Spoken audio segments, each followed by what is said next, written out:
आहे महाराष्ट्रातील सर्वात जलद news network Maharashtra police news 24। सर्वांना प्रथम जय भीम। आणि आजच्या या मीटिंगच्या संदर्भामधला महत्त्वाचा विषय आपण उपस्थित करत आहोत। आजची पत्रकार परिषदेला जे पत्रकार उपस्थित राहिले त्या सर्व पत्रकार बंधूंचं समाज बांधवांच्या वतीने आम्ही हार्दिक स्वागत करतो, त्यांचा आभार। आपण आज या ठिकाणावरती भीम आक्रोश मोर्चाच्या निमित्ताने एक मीटिंग आयोजित करण्यात आलेली होती। त्या मीटिंगचा मुख्य उद्देश होता डॉक्टर बाबासाहेब आंबेडकरांची प्रतिमा भिगवणच्या कार्यक्रमामध्ये लावली गेली नव्हती आणि ती का लावली नाही याचा जाब विचारला असता डॉक्टर बाबासाहेब आंबेडकरांची प्रतिमा लावलीच पाहिजे असा कुठल्याही पद्धतीचा GR नाही असं मगरूर तहसीलदार यांनी उत्तर दिल्यामुळे त्याची माहिती घेतली असता त्या पद्धतीचा GR आजपर्यंत निघू शकला नाही। म्हणून राज्य शासनाकडे कोरेगाव भीमा विजय रणस्तंभ सेवा संघाच्या वतीनं भारतरत्न डॉक्टर बाबासाहेब आंबेडकर यांच्या प्रतिमेचे पूजन व सर्व शासकीय कार्यालयामध्ये त्यांची प्रतिमा लावली गेली पाहिजे व शासकीय कार्यक्रमामध्ये सुद्धा त्यांची प्रतिमाचं पूजन केलं गेलं पाहिजे हा मुख्य उद्देश घेऊन भीम आक्रोश मोर्चाच्या संदर्भामध्ये आम्ही सर्वजण या ठिकाणावरती समाज बांधव गोळा झालो। बंधूंनो, उद्देश एकच होता, बाबासाहेब आंबेडकरांची प्रतिमा लावली गेली पाहिजे, याच्यासाठी कायदा झाला पाहिजे आणि तो पारंकित करण्यासाठी समाज बांधवांनी एकत्र आलं पाहिजे आणि ही बातमी समाजापर्यंत पोहोचवण्यासाठी आपण पत्रकार उपस्थित राहायला पाहिजे। आम्ही सर्वांच्या समाजाच्या वतीनं भीम आक्रोशच्या माध्यमातून इंदापूर तालुक्याला नाही तर अख्ख्या महाराष्ट्राला सूचित करू इच्छितो की महाराष्ट्रामध्ये नाही तर देशभरामध्ये कुठेही बाबासाहेब आंबेडकरांची प्रतिमा लावली गेली पाहिजे, गेलीच पाहिजे अशा पद्धतीचा GR आतापर्यंत कोणत्याही सरकारने काढला गेलेला नाही। जी काही प्रतिमा किंवा ज्या काही पूजा आतापर्यंत केल्या जात्या त्या समाज बांधवांच्या आक्रोश किंवा त्यांच्या संघटन कौशल्यामुळे त्यांच्या एकोप्यामुळे आतापर्यंत त्या प्रतिमेचं पूजन केलं जाते। परंतु बऱ्याचशा कार्यालयांमध्ये आपण पाहिलं गेलं तर बहुतांश आपल्याला बऱ्याच ठिकाणावरती समाजाला असं वाटेल की बऱ्याच ठिकाणावरती बाबासाहेब आंबेडकरांची प्रतिमा असती, जसं की पोलीस स्टेशनमध्ये आपण गेलो होतो तिथं बाबासाहेब आंबेडकरांची प्रतिमा असती, ग्रामपंचायतीमध्ये असती, कुठं कोर्टामध्ये असती, तर काही अशी ठिकाणं आहेत म्हणजे पोस्ट ऑफिस सारख्या ठिकाणावरती आपण गेलो तर कुठेही तिथं आपल्याला बाबासाहेब आंबेडकरांची प्रतिमा दिसणार नाही। आरोग्य विभागामध्ये गेलो तर आपल्याला तिथं त्याही ठिकाणावरती कधी बाबासाहेब आंबेडकरांची प्रतिमा दिसणार नाही। म्हणजे महाराष्ट्र शासनाच्या एक 4-5 खाती जर सोडली तर व्यतिरिक्त कुठल्याही खात्यामध्ये बाबासाहेब आंबेडकरांची प्रतिमा विशेष करून कार्यामध्ये लावलीच गेली जात नाही आणि त्याच्यामुळे बाबासाहेब आंबेडकरांच्या कार्याचा विसर हा सर्व शासकीय अधिकाऱ्यांना होतो। भविष्यामध्ये कुठल्याही शासकीय अधिकाऱ्यांनी अशा पद्धतीची चूक करू नये म्हणून इंदापूर तालुका समाज बांधवांच्या वतीनं आम्ही सर्वांनी असा निर्णय घेतला की हाच कायदा बाबासाहेब आंबेडकरांसाठी पारंकित करून घेण्यात यावा।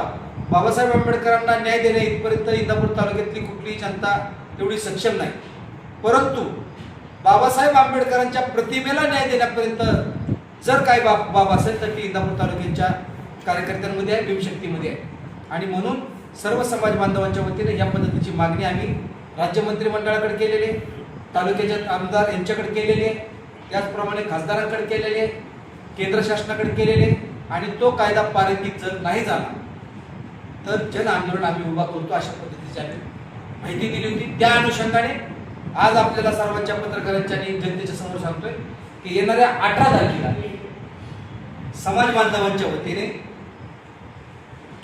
धरणे आंदोलन ची सुरुवात इंदापूर तालुक्याच्या तहसीलदाराच्या समोर चालू केली जाईल आणि जर राज्य शासनाने केंद्र शासनाने त्याही नंतरनं जर जनतेच्या या मागणीची कुठली दखल घेतली नाही तर मग पुढील आंदोलन हे उग्र पद्धतीचं केलं जाईल, त्याची शासनाने दखल घ्यावी आणि भविष्यामध्येच नाही तर राज्य शासनाने आपल्या तालुक्याचे जे विद्यमान आमदार कृषी मंत्री आहेत त्यांनी सुद्धा या गोष्टीकडे गांभीर्याने लक्ष दिलं गेलं पाहिजे की तुम्ही सुद्धा या पदावरती आज तुम्ही बसलेला ते बाबासाहेब आंबेडकरांनी दिलेलं पद आहे हे तुम्हाला जाणलं पाहिजे।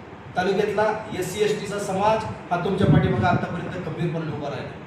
ही समाजाची मागणी आहे असं समजू नका. तर तालुक्यातच नाही तर अख्ख्या महाराष्ट्रात एवढी मागणी राहणार आहे की बाबासाहेब आंबेडकरांची प्रतिमा ही कार्यालयांमध्ये आणि कार्यक्रमांमध्ये लागलीच पाहिजे. त्यासाठी कायदा झालाच पाहिजे आणि तुम्ही तो अंमलात आणावा. त्याच्यासाठी तारांकित प्रश्न करून त्याचं गॅजेट तयार करावं. या पद्धतीची आमची सर्वांची समाजामार्फत आमदार साहेबांकडे मागणी असेल आणि त्यांनी ती पूर्ण करावी. येणाऱ्या कॅबिनेटमध्ये म्हणजे येणारे जे मंगळवार बुधवारच्याला कॅबिनेट असतील त्या कॅबिनेटच्या बैठकीमध्ये हा विषय करावा. नाही तर नागपूरच्या अधिवेशनाच्या टायमाला हा जन आक्रोश मोर्चा नागपूरच्या अधिवेशनावरती धडाकल्याशिवाय राहणार नाही हे निश्चित सरकारने समजून घेतलं पाहिजे. बंधूंनो, आज जी काय मीटिंग आमची झाली त्याच्याबद्दल सर्व पत्रकार हजर आहेत. त्यांना यांच्यामध्ये सविस्तर चर्चा करणं गरजेचं होतं. तालुक्याच्या जे तहसीलदार आहेत जीवन बनसोडे यांच्यावर सुद्धा कडक कारवाई झाली पाहिजे. कारण सामाजिक न्याय विभागाचा एक GR आहे त्याच्यामध्ये सर्व महापुरुषांचं कार्यक्रम मध्ये टायमाला त्या महापुरुषांची पूजा करण्यात यावी अशा पद्धतीची माहिती आहे. आणि मग त्याचं त्यांनी उल्लंघन केलेलं आहे आणि म्हणून त्यांच्यावरती निलंबनाची कारवाई करण्यात यावी अशा पद्धतीची या आंदोलनाच्या माध्यमातून आम्ही मागणी केली.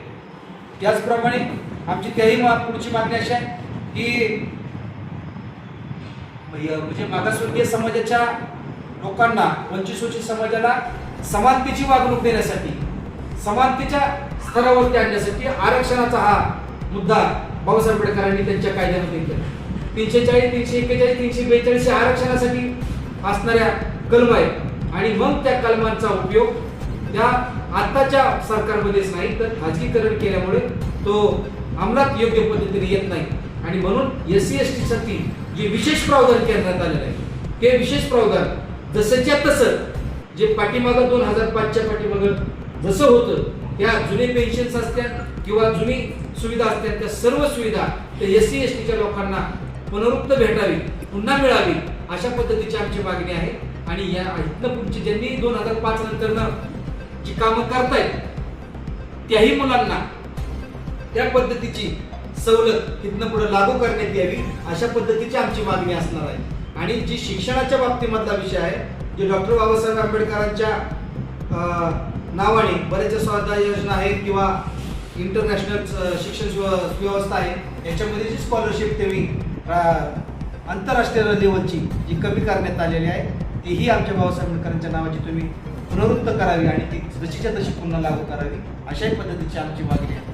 आणि ST म्हणजे भटक्या विमुक्त जाती समाजामध्ये ST शेड्यूल कास्टमध्ये असणाऱ्या समाजाच्या लोकांच्या ज्या काय शिक्षणासाठी निर्माण करण्यात आल्या स्वायत्त संस्था होत्या ज्याच्यामुळं कुठल्याही पद्धतीचं त्यांना आता अनुदान भेटत नाही आणि ज्या बंद आहेत त्या 100% त्या बंद करण्यात याव्यात. परंतु ज्या चालू आहेत त्यांना योग्य पद्धतीचं सगळं अनुदान 100% भेटलं पाहिजे. आणि शक्यतो सरकारने SC STच्या उद्धारासाठी जो अजेंडा आतापर्यंत वापरलेला आहे तो पुनरुक्त करावा जो जुन्या पद्धतीचा होता. आणि हे जे सरकारने हे जर सरकार या पद्धतीचं समाजाला दाबण्याचं काम करणार असेल आणि समाजाच्या अगोदर सर्वात महत्त्वाचा जर विषय कोणता आहे तर ती बाबासाहेब आंबेडकरांची प्रतिमा आणि बाबासाहेब आंबेडकरांसाठी करायचा कानून तो कानून अंमलामध्ये आणण्यासाठी जे काही गोष्ट लागणार आहे ते करूच. आणि जर ते करणार नसतील तर 18 तारखेनंतर जे धरणं आंदोलन केलं जाणार आहे ते आंदोलन पुन्हा आझाद मैदानावरती उपोषणाच्या माध्यमातून आम्ही सुरू करू आणि मरेपर्यंत यासाठी लढा देऊ याच्या माध्यमातून.